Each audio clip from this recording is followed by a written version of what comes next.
I want to start with a bit of a story. It's a story that happened in 1989, about 1,400 miles up the coast of where we sit now in Seattle near Anchorage, Alaska. The Exxon Valdez was carrying 53 million gallons of crude oil when it left port in the middle of the night. Many of you know where this is going. At around 11:25 p.m., the ship deviated from a predetermined shipping lane to try and skirt some icebergs that were in the water. There was only a single officer on duty for most of the night. This was in violation of company policy, but shifts were long, people were tired, and that's what it was. Around midnight, this officer decided it was time to move back into the shipping lanes. He woke up a lookout, and the lookout said that there's a reef buoy that was on the right side of the ship instead of the left. This was bad. It meant that they weren't where they thought they were. An immediate course change was ordered, but 4 minutes later, the ship had run aground, resulting in one of the worst environmental disasters of the 20th century. I wanted to start with this story because I think it illustrates a phrase that a lot of us encounter a lot and are familiar with. And that is, the ship is too big to turn. I think we hear it in the code we write, be it the languages we work in, maybe packages we're developing, frameworks we're using. Sometimes we hear it about the sector we work in, be it academia or government or industry. And often we hear it about the places we work. So the teams we work in, or the companies or the organizations we're at. And yeah, momentum is a strong force, but turning the ship in time is possible. And I want to talk through some of the lessons learned, both successes and challenges, in working through the process of trying to modernize or start to modernize our data science toolkit over the last 1.5 years at KS&R, which is a market research company that I work at. Every organization is different, but hopefully pieces of this are useful in thinking about kickstarting change at wherever you may work. When we were deciding to try and figure out which pieces of this we wanted to tackle and how we wanted to turn the ship, we sort of used these 3 guiding principles of clear navigation, managing expectations, and sort of understanding the ship that you're in, and then also finding and thinking about supporting the right crew to make the turn. I want to back up for just a second, though, and talk about what real-world impacts and end-to-end data science means at KS&R. So we're a 40-year-old market research company, and I think market research can have impacts on the real world and our day-to-day lives in a variety of ways. I chose 3 examples that are food-based because I like to eat. We're in a great food city here in Seattle. The first is price, and I think a good example of this is the recent Chipotle shrinkflation gate that folks might be familiar with, where Chipotle was charging the same amount of money for a burrito, but offering less stuff in it. These pricing decisions by companies are often made as a result of market research. The second is availability. So those of you that were around in the 90s might remember Altoid Sours or Choco Tacos, things that you can't get anymore. Maybe if you go on eBay, I don't know. But the availability of products that companies sell is also determined often by market research. And finally, the types of products available. So this is the reason you can't get poutine at a McDonald's here in the US, but you go up the road a bit in Canada and you can get gravy on your fries. So I work on the decision sciences and innovation team at KS&R, and we touch end-to-end data science in sort of 3 main ways, or 3 pillars. The first is survey design.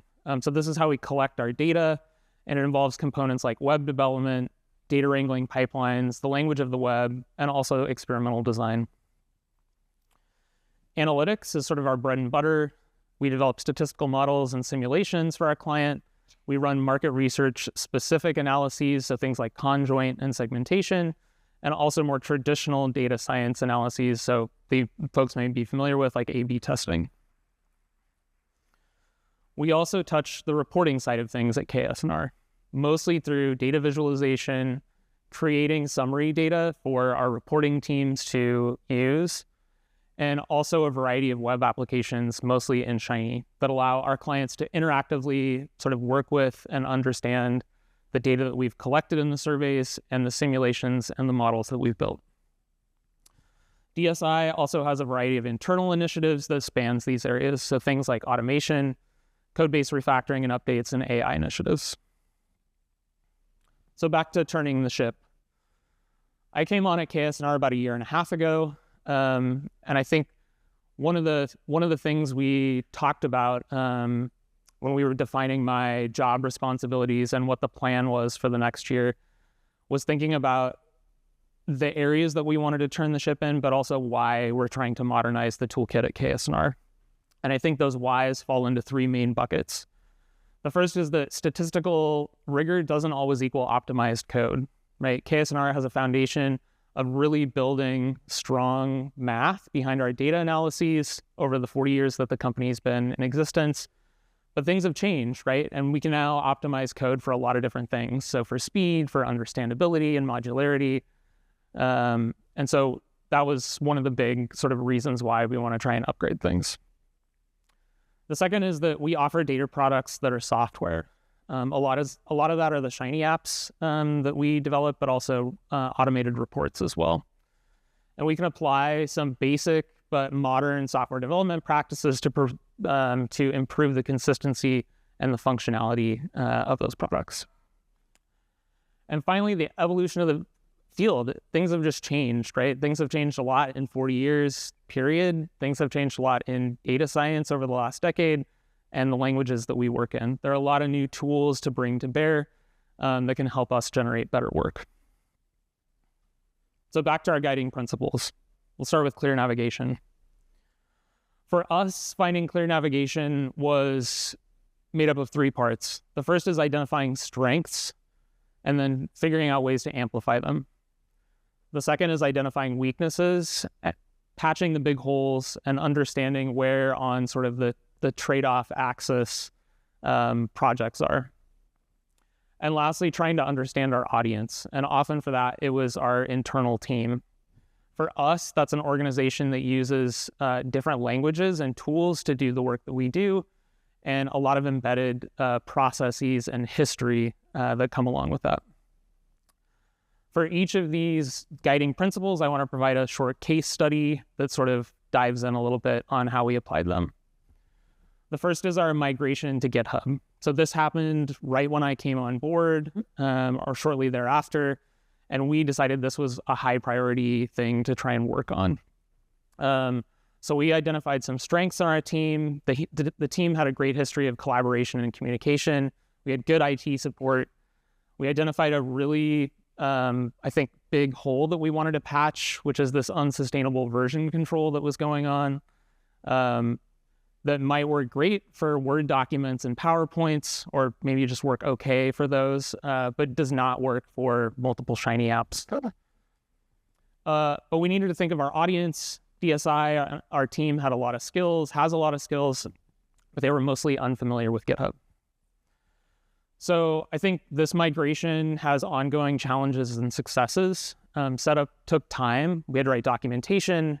We had to coordinate with IT, and we had a boatload of legacy code to migrate. But for us, the successes have outweighed the costs. So now we have more than 200 repositories, and we have really strong engagement across the team with the project management tools. GitHub has also allowed us to take some of the burden off IT and make it easier for them to deploy client-facing tools for us. And we're not finished, right? There's still a lot of work to do. Ongoing training on sort of more intermediate and advanced use of GitHub on our team, and integration across more teams at KS&R. On to managing expectations. So for us, this is composed of 4 pieces. Thinking about leadership's expectations versus your expectations. I think often those 2 things are different, and finding alignment is really important, or was really important for us. The second is thinking about on-the-job learning. It's something that takes time and often needs to be balanced with the business needs of the organization. There's also no sea change frequently, right? Change may be slower than you or your colleagues or leadership would like.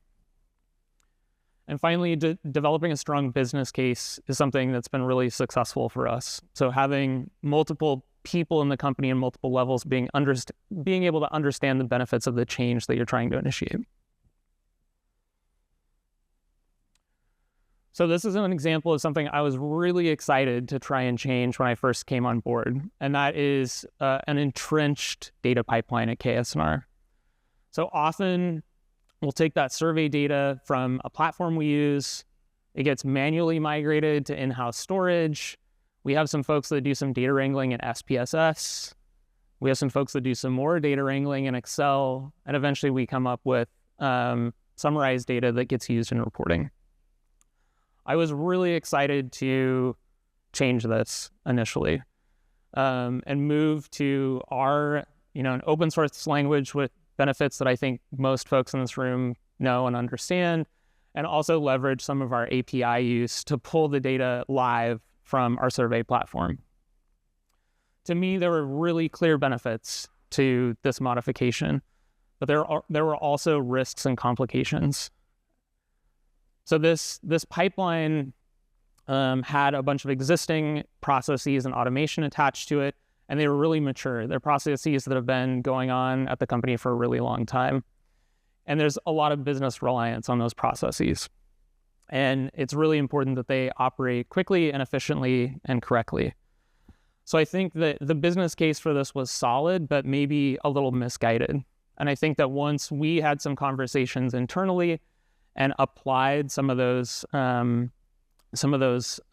components of managing expectations, it became clear that this wasn't the right time to try and change this. And it's something that I think is on the docket for us for the next couple of years. So maybe the ship is a little slower to turn here. Finally, the right crew. I think one thing I learned in the last year and a half is that networking doesn't stop when you enter an organization. I think a lot of people probably know this. It was new to me. And the allies and champions that can see the value in what you're trying to do are really golden. Yes, learning equals growth and development, but it also introduces new skills to the mix that can help turn things on an organizational level, sometimes in unexpected ways. And I think we've also spent a lot of time thinking about our future crew. The crew's going to change. And so doing work to try and future-proof our processes and documentation was really important to us. And I just want to highlight a partnership that I think is illustrative of the right crew. When I first came on, my perception was that the circles of the Venn diagram of our team at DSI and our IT team were really separate. There wasn't a lot of overlap. Most of our communication was request-based. I need this from you. You need this from me. We spoke different languages to some extent, and there were a few shared goals. I think in the last year and a half, we've made a lot of progress in this partnership with IT. I think that language gap has been reduced quite a bit. We've improved our processes, and things feel really collaborative now. I think part of that is finding overlapping goals, and it's been really exciting to co-develop infrastructure with the support and input of IT. A lot of I think the adoption of new tools helped spur a lot of this partnership. So when I first came on, we were just starting to use Posit Connect and Workbench, which took a lot of the burden off of our IT team. It was easier to deploy apps to our clients, and we had really stable development environments to work in. The GitHub migration was also a strong collaborative effort, and also documentation. I think, again, thinking about that future crew is great, but it was also super helpful from IT's perspective, from a certification standpoint, which is a core component of their responsibilities. For us, we have adopted Quarto-based documentation, which has been a game changer in the last year. There's way more transparency. It's easy to build living documents, and the version control of documentation has been fantastic. So I've talked a little bit about sort of like how we did it and things we thought about, but it's also had impact. I think a big one is more transparent collaboration and project management. A lot of this is GitHub, but implementing things like code review, project management that lives alongside code, and long-term tracking of issues has been really, really helpful for us. We've worked to implement a lot of efficiency improvements. So again, updating that code base with some more modularity, the adoption of APIs in our work, and also building internal R packages gives folks more time to be creative in the things that they're doing in the work they're building for our clients. And finally, those same new things have also opened a lot of new work streams for us, which has been really exciting. So we've started the turn early at KS&R, and it's had impact. For us, it's a moving target. We definitely have a long way to go, but we've tried to start to turn the ship with the couple of strategies that I've talked about here. Hopefully this has been helpful in sparking some ideas for implementing change in wherever you may work. I'm happy to connect. Please reach out if you want to chat more about data science and market research. What we do at KS&R, or really anything at all are related. Thanks.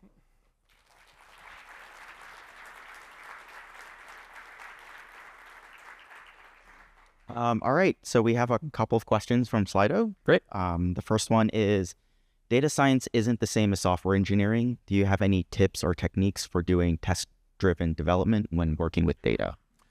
Yeah, I think it's a really good point. I think part of it, and maybe this isn't totally answering the question, but I think part of it is making those relationships and collaboration, right?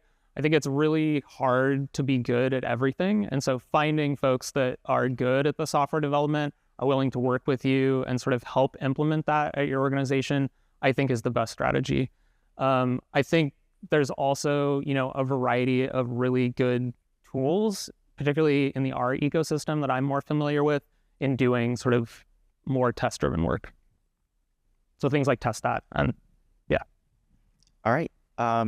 Do you have any tips for people who are migrating their teams to GitHub? Because that migration could be a pretty big lift.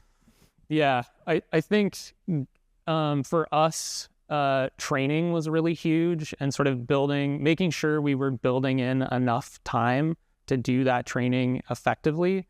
And then I think the other piece of it is to go slow when you need to.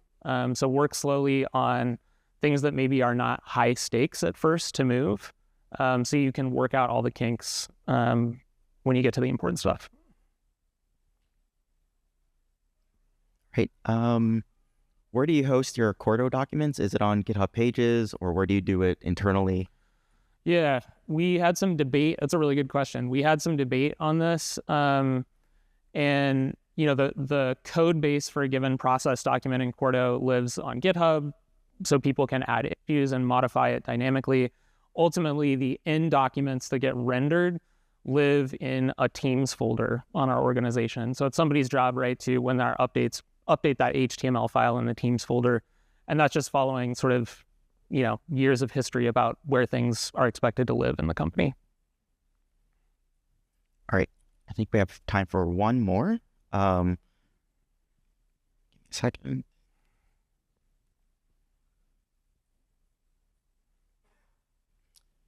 How do you best recognize when to start turning the ship?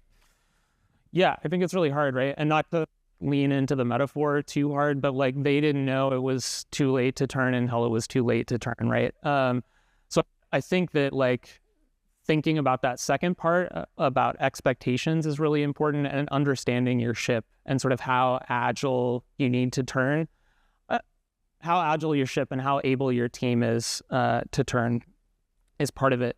I think the other piece is a gradual turn over a longer period of time is always going to be better than a frantic turn at the end, right? So sort of thinking long-term and building in updates and modernization along the way is great if you can do it. All right. Yep. That's the time we have for you. So let's thank Keaton again for his talk.